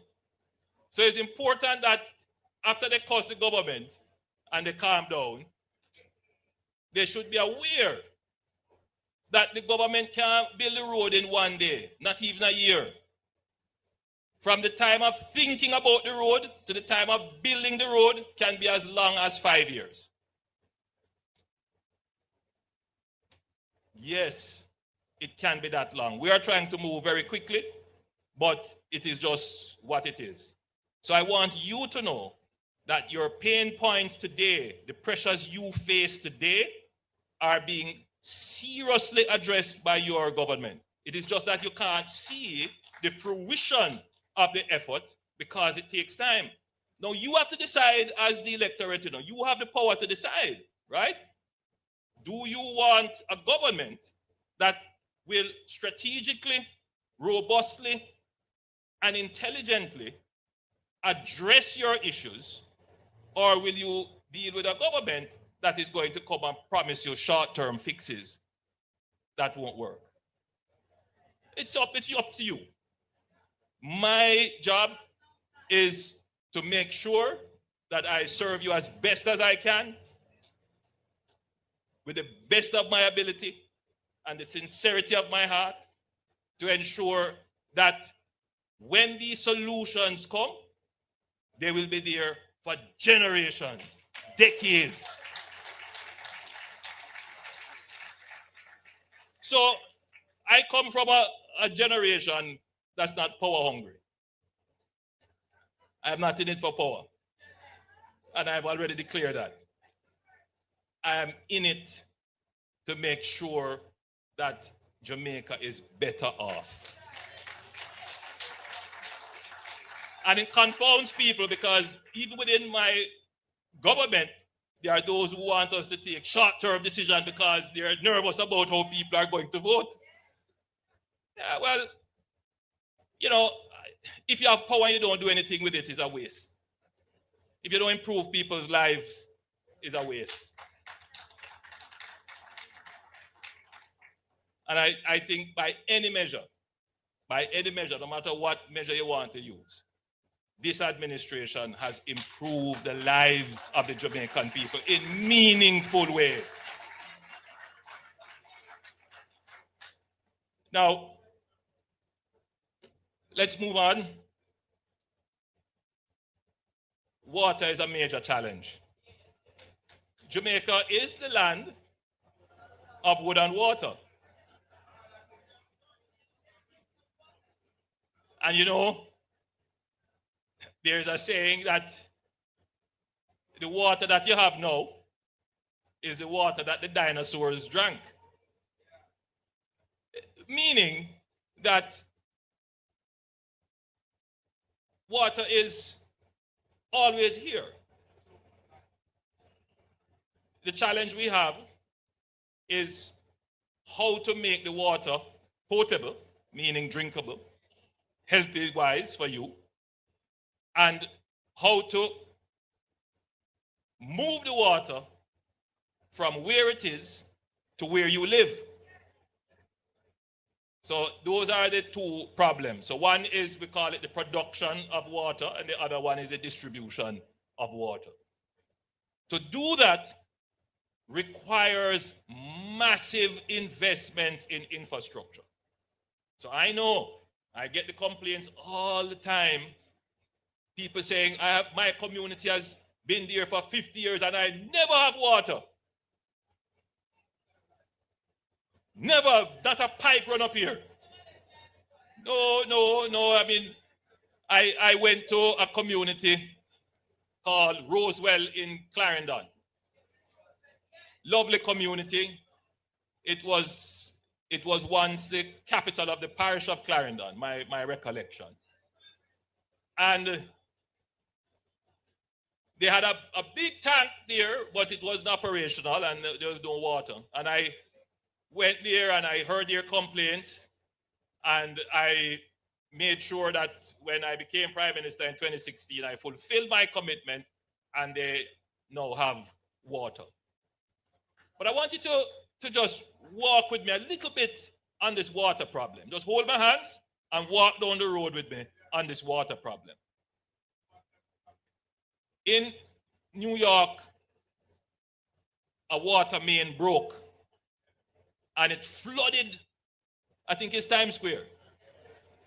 You know how old that water main was?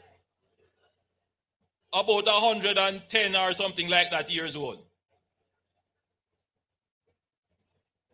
The point I'm making to you is that Jamaica's water infrastructure was mostly laid in the 50s and 60s, some in the 70s, and incrementally. Much of it is old and creaking rather old and leaking. Yes, my dear, asbestos pipes were used during that time as well. And especially for this parish, the Minister Matthew Sabuda, who handles that portfolio for me, is here. So he can give you, he sees of the details. But we are planning, so I'm saying this now for the people of St. James who have been complaining. We get the complaints, Minister Bartlett. Let me tell you, you have some very good MPs. Your member of parliament, Minister Malahoo Fort, you know, Homer, complains. Boy, if you think you complain, you hear the MPs and the ministers.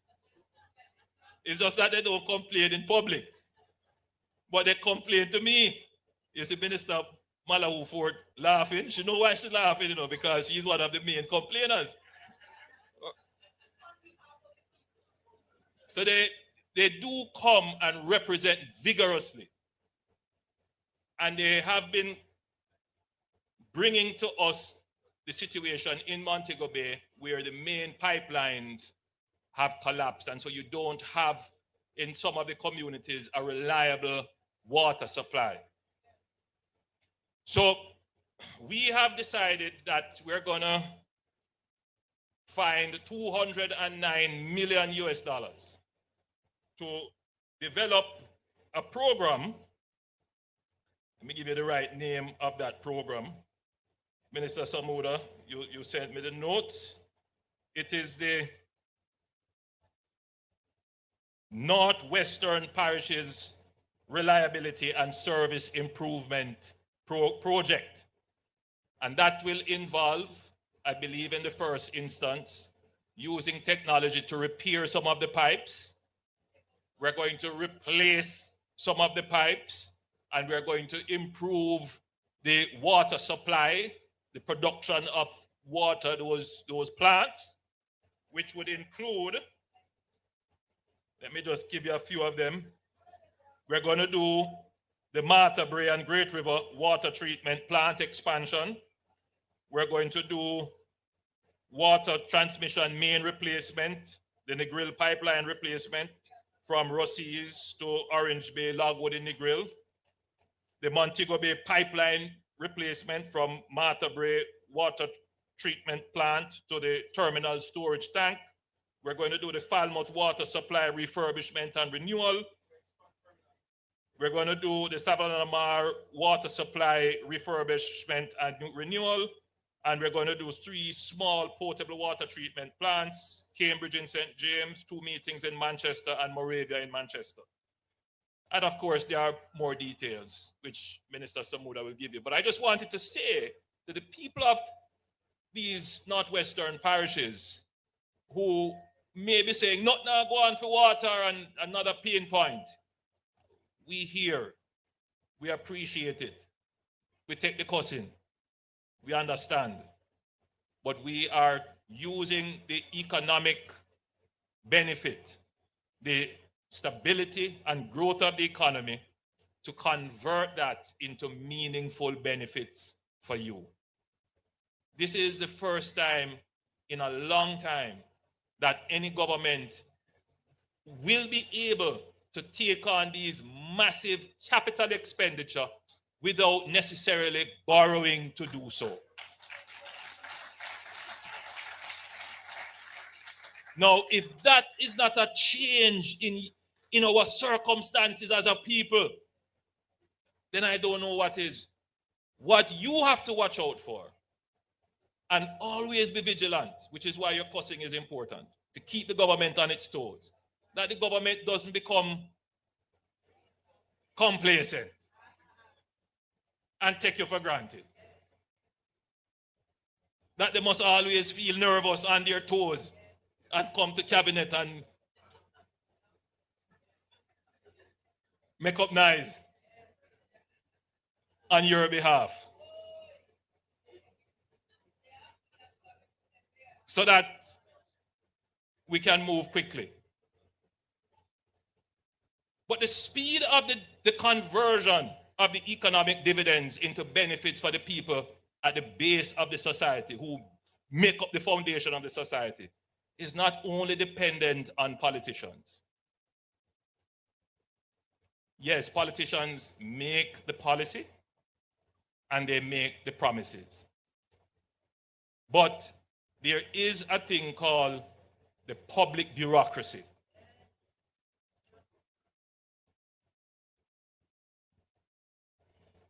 Yes. And where we are in Jamaica with our public bureaucracy is that the change in the economic progress of the society means that we need a different attitude of the public bureaucracy towards growth and development. There needs to be a different mindset change.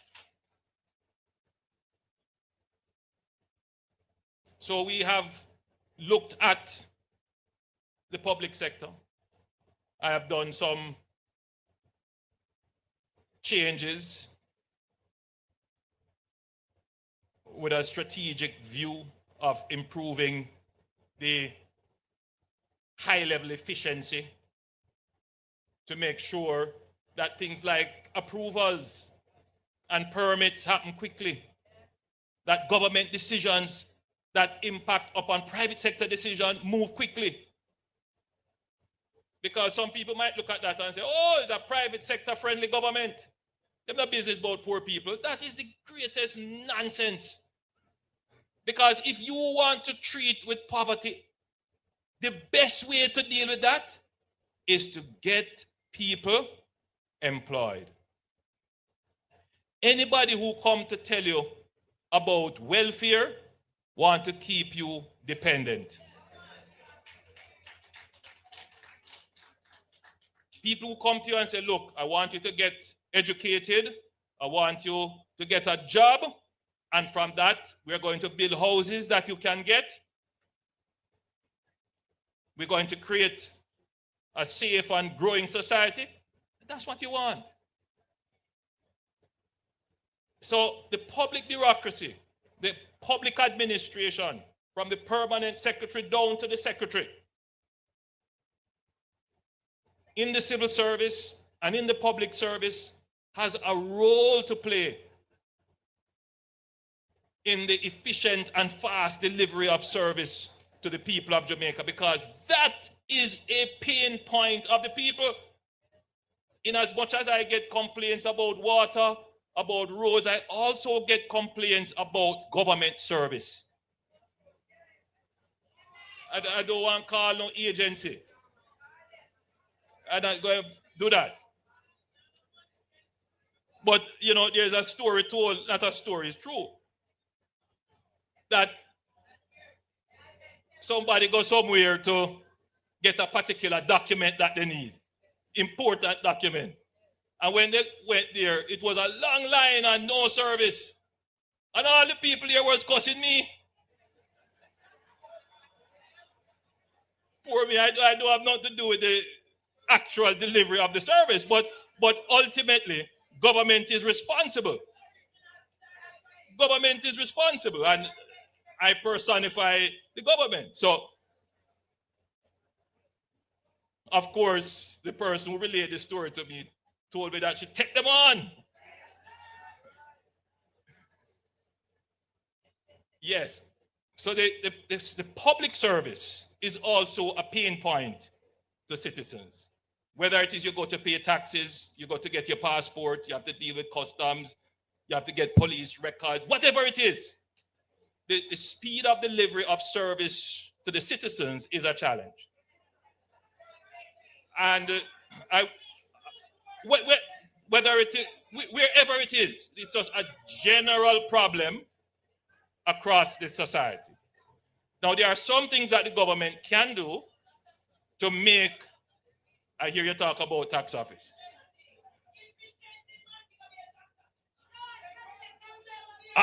Good, you hear that? A promotion for the Montego Bay tax office. They work good down there. Love that. So there are some things that the government can do to improve efficiency And we are working on those. One of them is the NITS, the National Identification System. So instead of every time you go to deal with government, you have to fill out form, give your name 5 times, sign how many different documents. One document identifies you all across Jamaica. So that is almost ready for full rollout. But we have started to invest in training the public sector, especially high-level leadership. We have given out the Marcus Garvey scholarships, where we are sending our high-level technocrats and bureaucrats to the best universities in the world so that they can understand and see how efficient business management can be applied to public sector circumstances.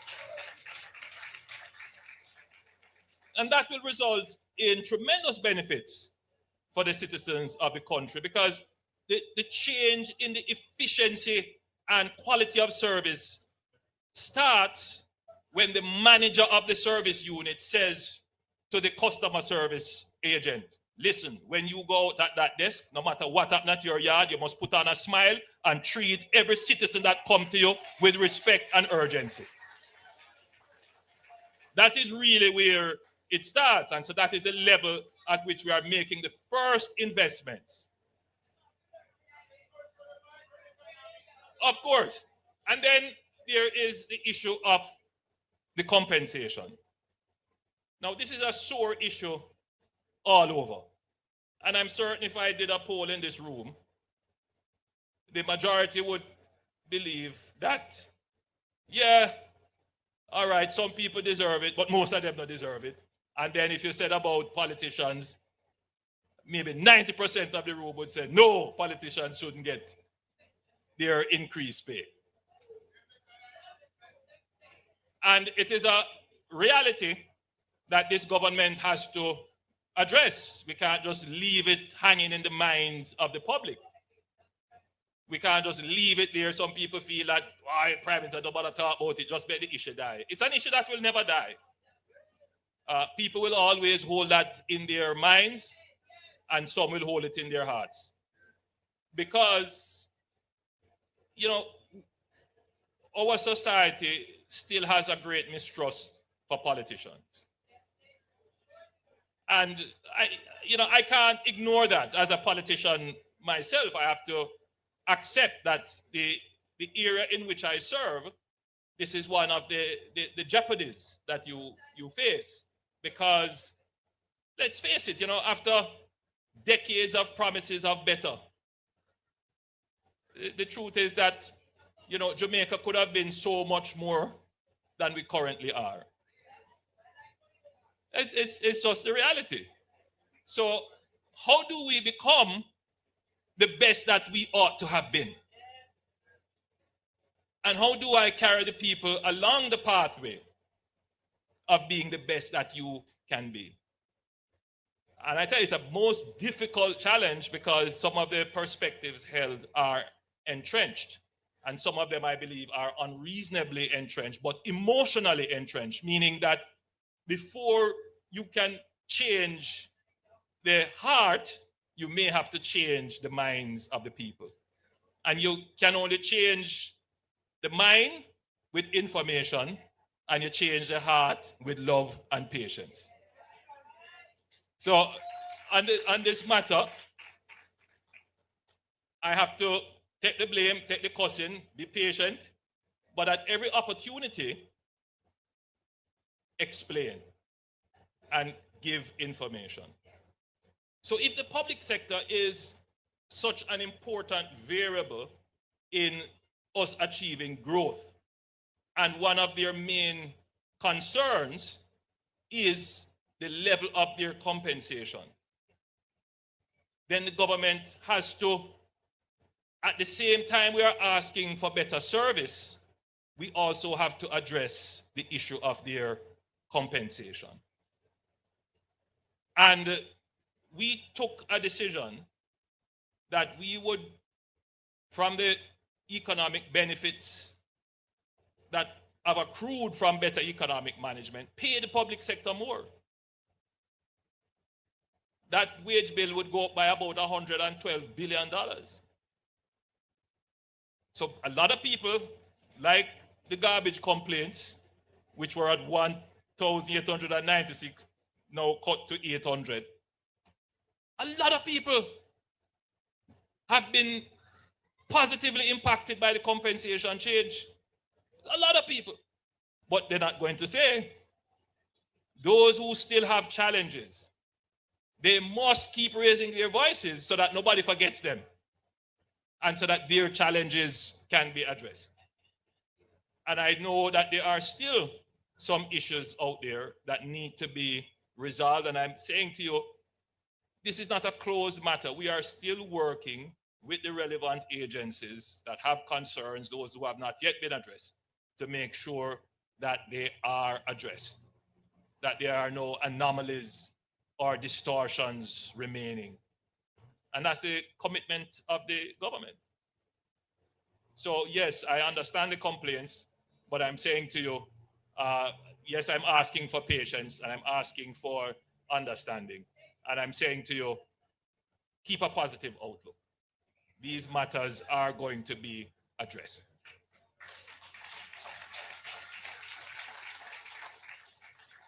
As it relates to the pay of politicians, when it happened, when we decided to go with the increases, I mean, even rational people were calling me to say, Prime Minister, why you never appoint a committee to do it? And no matter how I tried to explain, it just wouldn't go through. Because, again, not only the mind was blocked, the heart was blocked by it. You know, people were really upset. But, you know, maybe now persons would listen, because when we appointed the committee to review the salaries, we hired a consultant that went through the entire public service, everybody who is paid by government, and put in place a systematic, logical public sector compensation program. The most comprehensive that has ever been done in the history of Jamaica. Most, without question. Every job was categorized in its compensable elements, meaning the elements that could be compared across jobs and their comparison. They were all benchmarked to private sector rates, and then the increases applied, including the jobs of the elected officials, the political executive and parliament and councillors. No specially appointed committee could do that. So if you're asking about a specially appointed committee that is objective, then that is what was done. Then if you're saying, how do we hierarchically, meaning how do you pay persons according to their rank and position? That is one of it, of course, and 100% agree with you, because I'm coming to that point next. You need an objective review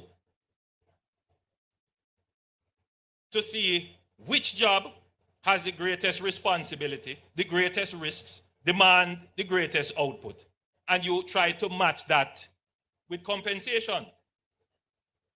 So I think that the process that was used to determine the pay of the elected officials was a very objective process. So the question is asked, well, the extent of what was paid to the elected officials versus what everybody else got, was that fair? Now that's a legitimate question. It's a just question to ask. And my answer, outside of the present circumstances, would be that politicians should not be paid disproportionately greater than anyone else. That's my honest and genuine belief. But why did it happen? Why were politicians, I'm using the word politicians, but why were elected officials, the ministers, the parliamentarians, and the councillors, why were they paid disproportionately to everyone else in some categories?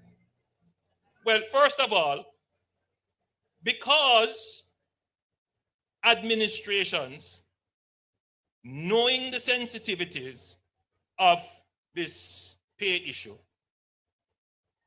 did not want to take the political risk to keep the elected officials' pay in step with inflation and with the adjustments in salaries. So the last time that politicians got a salary adjustment was in 2002. People forget the history that when the PJ Patterson administration announced the 102% pay increase, I was just a newbie in parliament. There was uproar and turmoil in the society. And he appointed the Oliver Clark Committee to review it. And then the Oliver Clark Committee gave a report to Parliament. Hold on. And then, you know what they did after that? They appointed a committee headed by Omar Davies to review the review. By 2003, the second part of the increase had to be scrapped. You know why? Because the government then had to impose a wage freeze. So they didn't get the full increase, the full adjustment. So now, we have put in place a system that will bring their pay to the correct level that they should be, which is just a huge jump. But going forward, Jamaica will never have this problem again if we keep the economy stable, we keep inflation manageable and predictable, and so salaries would only be adjusting by an inflation factor and by one important factor which never comes up in any discussion: productivity. The gentleman there said we must pay them by their work. That is where we're heading to.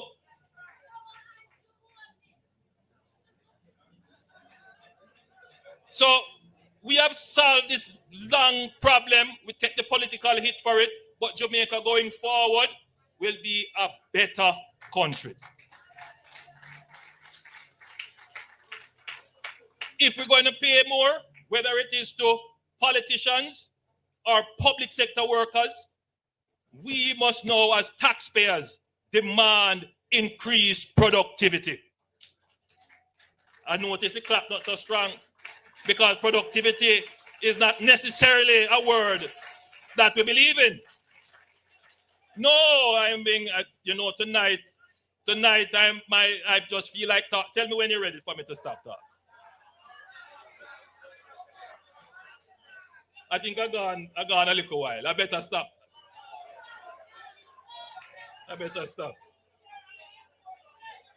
So, productivity is a word now. So we're going to have a little more debate about compensation. But the next phase of your government strategic redevelopment of the country is about what we call performance-based compensation, performance systems, performance accountability towards improving productivity. We must get more out of every hour of work in the day. there is, and I know it's going to set off all kind of alarm and quarrel and all kind of things in the society, but you know me, I don't water off a duck's back. We have sometimes a view that asking for more work, right, is almost like servitude. We tend to want to confuse service with servitude. I think as a people, our mentality with this growing economy has to change now to keep that energy in the economy, that we're going to give more effort, because we have now put in place a system that more effort is going to result in more pay. I notice nobody clap because nobody believe it. It's true, people don't believe it. But if the society is going to maintain what we have started and move to another level, then our system of reward must be one that is compatible with greater incentive and greater reward for greater work. There are those who prefer the old system, where effort is not measured. So think about it.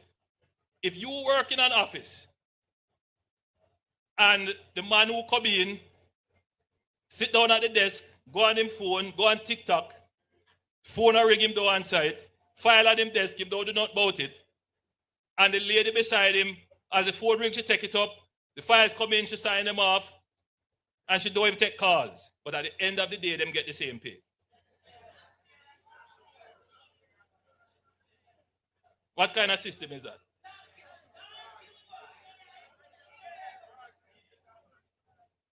So these are the big things that your government is taking on, You don't hear nobody else talk about these things.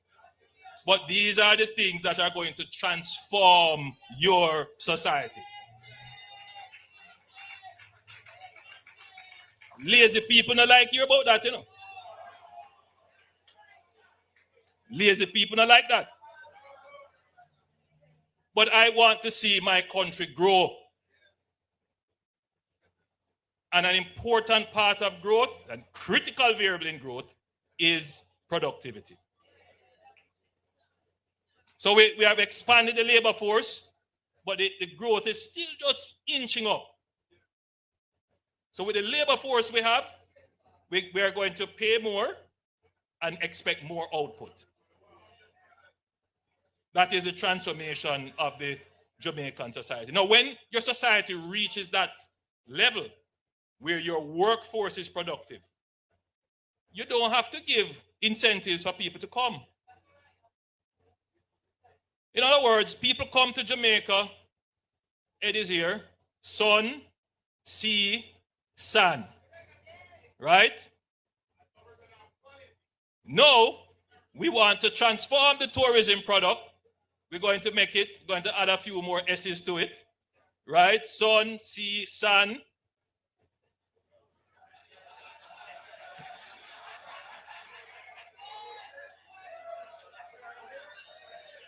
Service,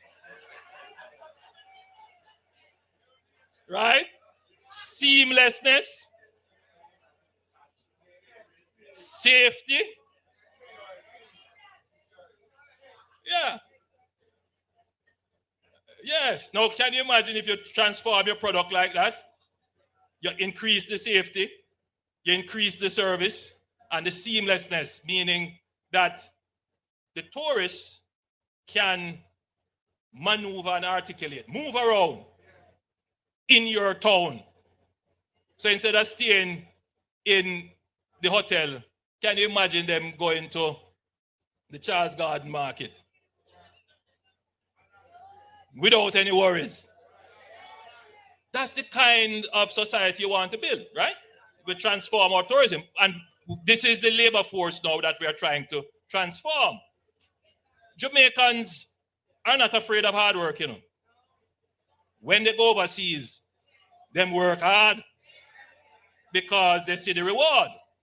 And what we need to do is make sure that they are confident that their hard work here will be rewarded. And if we transform our labor force here from being what it is now to being a high-skilled labor force that is highly productive, people will move their business to come to Jamaica. They don't need no tax break. They don't need no import duty reduction. Not like that. They will come just for the labor force. We have that already, you know.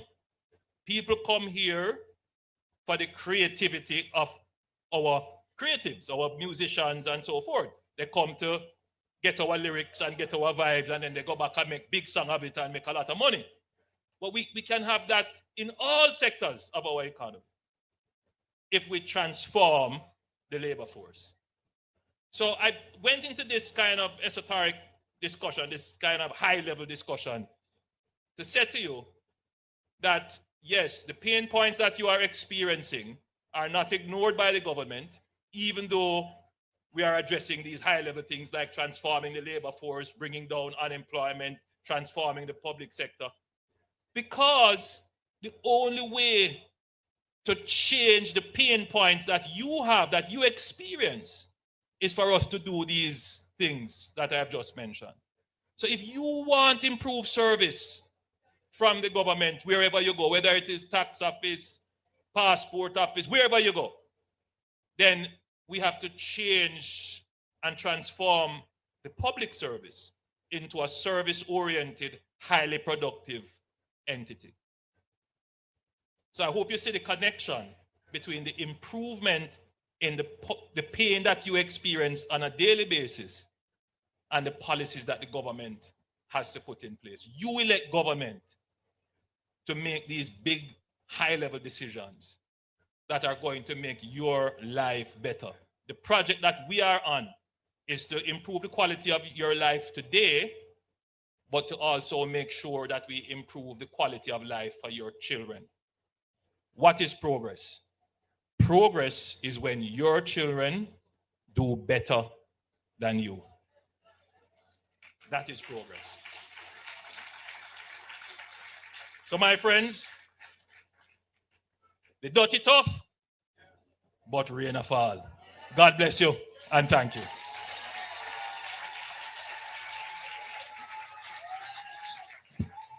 Ladies and gentlemen, Prime Minister, the Most Honorable Andrew Holness. You know, ladies and gentlemen, the Prime Minister, it's interesting. Thank you so much, everybody, and thank you for being such a wonderful audience. You see what the Prime Minister did? He used all the issues, did not duck from any issue in the entire society. What go on now? He faced them, talked to you truthfully about them, what government is doing. But you know what happened? It really links back to the household. We're here to talk about land and housing, right? It really links back to the household and to how you are dealing with your household issues. And we're talking housing and land. The Prime Minister mentioned a couple of things that impact the household and impact really the ability to even purchase houses. It's now time for the Prime Minister to have a conversation with you because we're here to hear from you. Norma, we're going to take a few questions here, just a few. So let me ask the Prime Minister, the Most Honorable Andrew Holness, to come on stage along with Dr.